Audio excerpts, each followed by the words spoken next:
Am I the a-hole for refusing to go home to my parents even after they called the cops and CPS? I, 16-year-old male, went to my best friend's house 3 weeks ago and refused to go home even after my parents got CPS and the cops involved. My parents are still fighting to bring me back to them, and they talked to my best friend's parents, and the adults had a several hours long talk, and afterward my parents told me they'd change and they wanted to make things work. But I told them I didn't trust them, and living with them comes with so much negativity and rejection that I'd rather be someplace the people around me want me there. My parents told me they want me, and they never ever said otherwise. I said they did a shitty job of proving that to me, and then my parents told me I was punishing them for the actions of other people. The reason I left is basically my whole life's worth of family issues. My dad was divorced when he met my mom, and my mom's first husband had died. I think it was a year after my dad's divorce, and 2.5 years after my mom lost her first husband when they met. My dad had 2 kids, and my mom had 3. My half-siblings are 13, mom's oldest, 10, mom's middle, 9, dad's oldest, and 8, mom's youngest, and dad's youngest years older than me. My half-siblings hated their step-sibling and their step-parent. Before I was born, there was a ton of fighting. It got worse after I was born. None of my half-siblings liked me, and when I was 6 months old, my dad's ex-wife died, which created even more problems and hate according to extended family. I don't know all the details.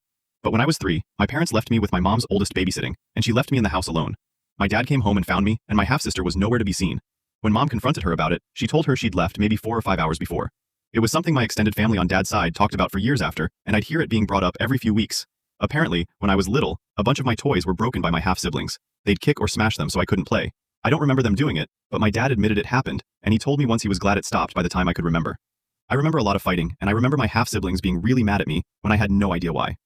They always told me to stop calling them siblings or half-siblings, and to say we weren't family because we weren't. And I'd see them fight each other, step versus step, and then say the same mean stuff about me, but they still hated each other too. Whenever I was left with them, they would either lock me in my room, or they locked me outside a few times. My parents knew about it, but they kept leaving me with them. Other times, my half-siblings fought our shared parent, because our parent would offer to drive them somewhere, and they'd say no way because they didn't want to be in the car with or next to me. My dad's kids even threatened to open the car door next to me and let me go if they had to sit next to me. Whenever I had a family birthday, they'd refuse to join in and would say stuff like they'd rather be dead, over their dead body. They didn't give a fuck about me, or why would they celebrate? Nothing. They all moved out eventually, but my parents still saw their own kids a lot, and they joined in for family celebrations. As long as they weren't my celebrations.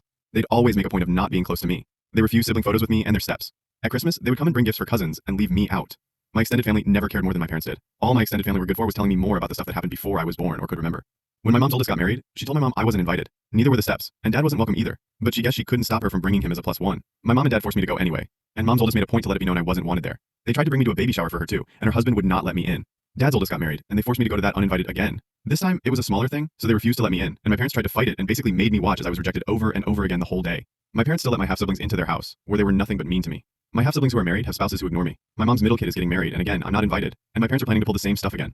They planned it even though she was rude when she came to our house like a month ago. My parents said I'm their sibling and all this other stuff. I realized they would never do better by me. That's why I left, and why I refused to go back. I don't trust them to stop putting me in those positions, and I don't believe them when they say they'll change.